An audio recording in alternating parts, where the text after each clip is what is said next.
Timpak-timpak na salapi, 110 million cash mga kababayan ibinalik ni Henry Alcantara sa gobyerno.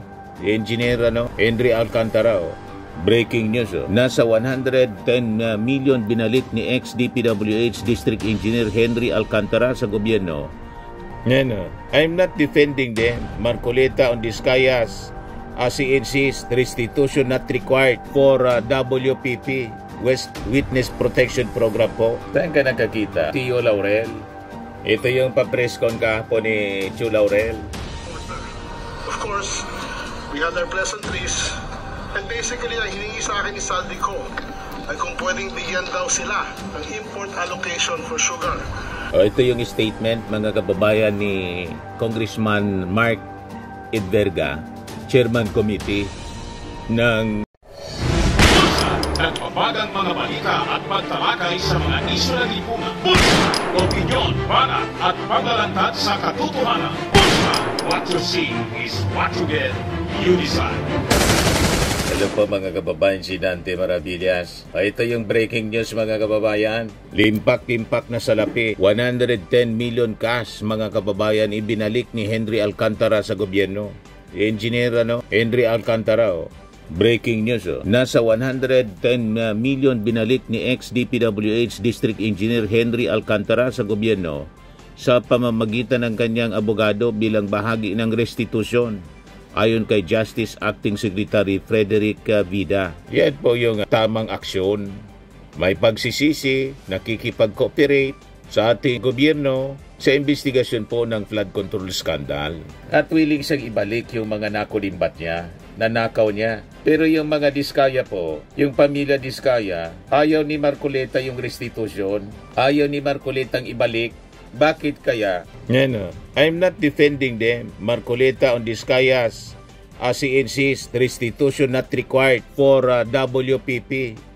Witness Protection Program po. Saan ka nakakita? Senador ka ng Pilipinas. Parang nag-aabogado ka na ng akusado sa investigasyon ng Senado. Habang ang papel mo, dapat bilang senador, nandun ka sa interes ng ating mga mamamayang Pilipino. Nandun siya sa interes ng Diskaya. Gusto niya, hindi requirement. Sa WPP po, yung restitution. Buti na lang ngayon mga kababayan. Maganda yung balita. 110 million cash, cold cash, binalik ni Engineer Alcantara. Ito yung sinasabi natin mga kababayan Yung ating Pangulong Bongbong Marcos, madaling kausap. Kung ito sana yung gawin ni Saldico, nagpagamit si Saldi sa mga Duterte.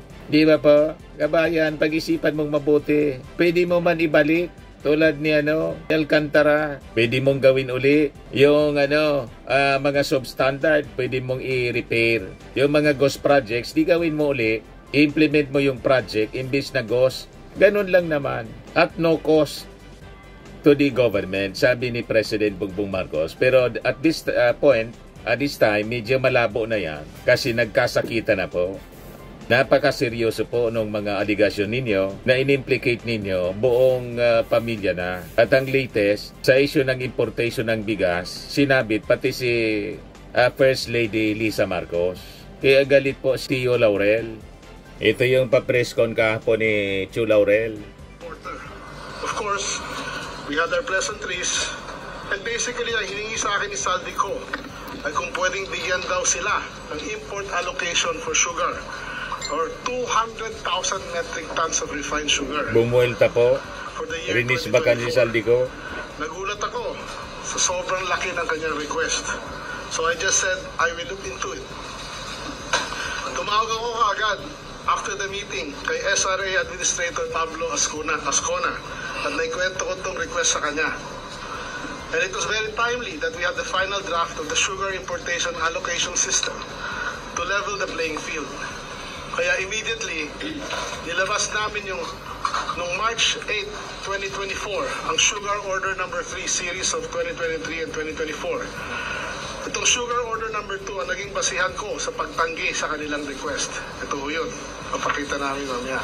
May papel siya, ebidensya, hindi kwento lang. Sibuyas. Bakit tumaas ang presyo ng sibuyas nung panahon na yun? Supply and demand issue. Nag-report na ang BPI kay Senior Yusek Panganiban noong October 2022 na wala ng stocks ng yellow onion at 40,000 tons na Supply lang and demand. stocks for the Hindi year dahil sa for red pangingialam onion. ni First Lady. The official recommendation of BPI or the Bureau of Plant and Industry to Senior Yusek Panganiban was to import 3,960 metric tons of yellow onion and 17,100 metric tons of red onion. At hindi ito na-actionan ng DA management at the time. At bilang Private Sector Advisory Council member for Agriculture during that time, wala kaming nakitang official recommendation to the Secretary. Dahil wala ng local supply at wala ng importasyon, kaya nag-shoot up ang presyo ng red onion to 392 pesos and yellow onion to 632 pesos. At meron pang very short time na naging 700 pesos to. Ito ay aking personal na research as a member of the Private Sector Advisory Council for Agriculture. Dahil sa ako din ay nasa cold storage industry for 28 years before joining the government. So I have the data sa mga estimated laman ng mga cold storages. Plus to confirm my suspicion, pinapuntahan ko ang aking mga tao sa mga cold storage sa Nueva Ecija at kinausap ko ang mga kaibigan ko doon. And everybody confirmed na wala ng local supply na imported na sibuyas. O halos wala ng sibuyas nung panahon na yon. If may big-scale smuggling na nangyayari during that time, nakakasiguro ako na hindi tataas ng ganito ang presyo. Hindi ito logical. Hindi rin ako naniniwala at that time na may nag-hoard ng onions, contrary sa mga pinagsasabi ng mga iba. Walang negosyante or importer or trader na mag-hold ng stocks ng kanilang onion at itatago kung ang presyo ay 700 pesos na, i-release lahat yan. Diba? Bakit may tatagong Hindi mahal? talaga bumaba lang ang presyo at tumaas yun dahil walang supply. It's as simple as that. Hindi rin totoo na involved si Martin Araneta sa onion importation or any smuggling or importation issue. 2 taon na ho ako dito sa opisina ko, kahit isang beses ho walang binigay o walang request sa akin si Martin Araneta. Kapatid ni For ni Lisa. importation of onions or any agricultural commodities. Hindi ho katulad ni Saldico. Sinabi ni Saldico noong April 2023, oops, sandali, kamali ako. Isunod na naman natin yung bigas. Sinabi ni Saldico noong April 2023 ay nagrekomenda siya ng 13 million metric tons na importation ng bigas kay Speaker Martin Romualdez para bumagsak ang presyo ng bigas sa ating bansa. Ay nako, buti na lang hindi siya nasunod. Dahil ang 13 million metric tons na bigas ay katumbas ng 20 million tons of palay. Yan ang kabuuang produksyon na pinaghirapan ng ating mga magigiting na magsasaka sa buong bansa sa loob ng 1 taon. Gusto pala niyang patayin ang kabuhayan ng ating mga magigiting na magsasaka habang pinag-iinteresan ni Saldico ang kaban ng bayan. Tungkol sa taripa, totoong nagtawag ng meeting si Speaker Martin Romualdez sa Polo Town Homes para pag-usapan ng taripa. Ang totoo niyan, ang rekomendasyon ni Saldico ay 0% tariff. Hindi kami ni Secretary Recto pumayag sa 0 tariff na kanyang suggestion. Ang position ni Sec Ralph during that time ay 20% and the DA's position was 25%. Ang final recommendation namin ay naging 15% dahil masyadong mataas ang world market price during that time. Tungkol sa pagbababa ng presyo ng bigas, bagamat ginawa ng 15% ng taripa ng July 2024, sinabi ko sa kanila, simula pa lang, hindi ganun kabilis ang pagbaba ng presyo ng bigas. At ang aking forecast actually was sa January 2025 pa ito mararamdaman. And I have press statements to prove that, no? Ang rason kaya hindi bababa kaagad ang presyo ay dahil maraming nag-import ng bigas sa mataas na presyo at sa mataas na taripa. Hindi naman santo ang ating mga importers at papayag na malugi sila ng malaki, di ba? Noong July 2024 din, na nung itakda ang 15% tariff, tumaas pa ang world market price ng bigas at umabot ng $710 per metric ton. Kaya hindi agad mararamdaman ang epekto ng pagbabago ng taripa. Sa local rice naman, napakataas ho ng presyo ng bili ng mga traders and rice mills. At ang presyo ng palay noon ay umaabot sa 27 to 30 pesos per kilo sa ilang probinsya. Kaya kahit ang local rice industry, hindi basta-basta magbababa ng presyo sa kanilang biniling palay sa mataas na presyo, di ba? Sabi ko sa kanila ay maghintay at ginagawan ho namin ito ng paraan. At ang unang solusyon sa pagbababa ng presyo sa merkado ay pag-implement ng Department of Agriculture ng P29 Rice for All program. Diba yung 29 peso rice natin noon?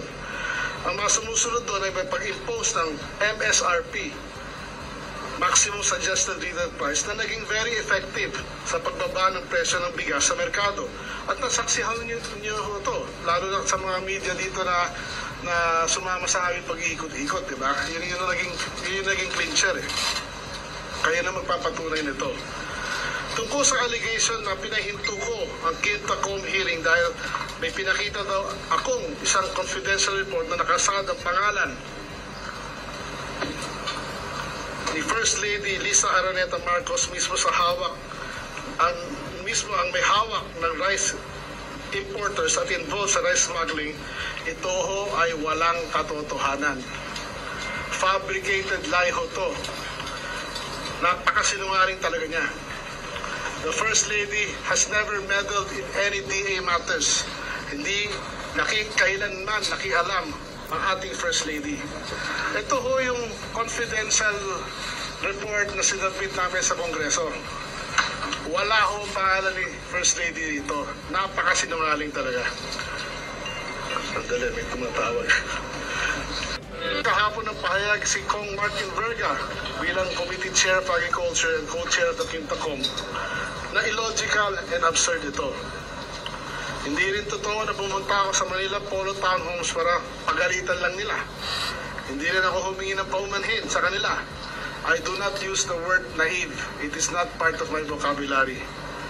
Medyo social yun yata. Tuwing ako ay napupunta ron for official business only, specifically for the department's legislative agenda. Sa isda naman tayo. Nakita nyo at narinig ang aking sinabi sa Kongreso na siya mismo, si Saldico, ang humingi sa akin ng 3,000 containers of imported fish para ipasok sa kanyang nominated companies. Ito po yung kanyang text sa akin. Evidence ko to. Kompletong ebidensya po, hindi lang kwento. Ako, pwede kong pakita sa inyo to. But under the law pala, I just found out na kung gusto nyo makita to, kailangan may consent din ni Saldico. So, Saldico, magbigay lang ng consent mo para makita nila ng public na to. Pakilang. Diba? Malinaw na hindi ko siya pinagbigyan at alam niyo ng lahat yun. Kaya, kasi meron na rin kaming sistema na fair and transparent pa sa lahat to level the playing field katulad ng ginawa natin sa asukal. At gagawin pa natin to sa mga ibang commodities. Because of this series of events, at dalawang beses ko na siyang tinanggihan sa kanyang napakalaking mga request. Naramdaman ko na galit na si Saldico sa akin. At gumagawa na siya ng hakbang to destroy my credibility. Inumpisahan na niya akong siraan kay Speaker Martin Romualdez at sa kanyang core group sa Kongreso at that time. At nandito tayo ngayon sa pinakabagong kabanata ng kanyang Netflix series. In conclusion, pinalalabas ni Saldico na nag-aalala siya sa mga kapakanan ng ating masasaka at mangingisda at consumers. Subalit napakalinaw ang kanyang kasakiman. Ang kanyang interes at agenda ay pang sarili lamang, hindi para sa taong bayan. Saldico, ang masasabi ko sa iyo, umuwi ka na, harapin mo lahat. Yan ang panawagan ng mamamayang Pilipino. So yan po yung mahabang statement ni Agriculture Secretary Francisco Chio Laurel. Ito yung statement mga kababayan ni Congressman Mark Edverga, Chairman Committee ng Agriculture and Food. Sabi niya, baseless and illogical niya yung naging akusasyon ni Saldico. Walang basihan. Nauna nang sinabi ni Saldico na hawak umano ni First Lady Lisa Marcos ang rice importers. Inakusahan din niya ang kapatid nitong si Martin Araneta bilang isa sa mga may kontrol sa importasyon ng sibuyas. Sabi po ni Mark Enverga, on rice importation and smuggling, the House conducted multiple full hearings to address high price in supply chain irregularities. At no point was there any instruction, letter or directive from any official to suspend or halt the inquiry. Kaya sinabi niya, baseless niya, illogical, and completely contradicted by the facts. Kaya importante po na si Saldi ko talaga umuwi para ma-cross-examine. Hindi pwedeng yung kwento lang niya paniwalaan natin. Yan ang sabi ng ating mga legal experts. Naman po, Firmax Firming and Lifting Cream, pinapahid po sa mga pulses in affected area. Mainam po sa paninigas ng mga kaso-kasuan. Ito naman po, Automax Radiant Serum. Sa mukha naman yung application, anti-aging po siya. You will look 10 years younger than your age. Sa mga cancer patients naman po, baka lang gusto ninyo itong itry. Naing siya red mixed fruit drink. Hindi mo po siya gamot, food supplement siya. Kaya lang, gawa siya mga kababayan sa goji berry. Yung goji berry may anti-cancer properties. O ngayon, yung mga inquiries ninyo, dumiritso na lang kayo sa aming messenger sa Facebook para masagot namin agad. Ayos pa? Ayos na ayos niya, Mr. Maravilla. Sa mga nagana po ng malinis and spacious fitness gym, pumunta lang po kayo sa aming Colossal Fitness Gym. May Grab car rental din po kami. But anyway, ito po pala yung aming bagong product na binibenta online. I am worldwide amazing pure organic barley powdered drink mix from Australia. Negosyo to ng aking anak na architect entrepreneur Riz Maravillas. Ayan po. Kontakin na lang po ninyo siya, Riz Maravillas on Facebook. Ang mga health benefits niya, boost immunity, improves digestion, enhance energy levels, packed with antioxidants, prevent cancer. Ito naman po yung bago naming product na binibenta online. Eye Glow Serum, whitening po siya. Tingnan ninyo yung epekto sa aking anak na architect before and now. Yung mga inquiries po ninyo, dumiretso na lang kayo sa kanyang Facebook account, Riz Maravillas.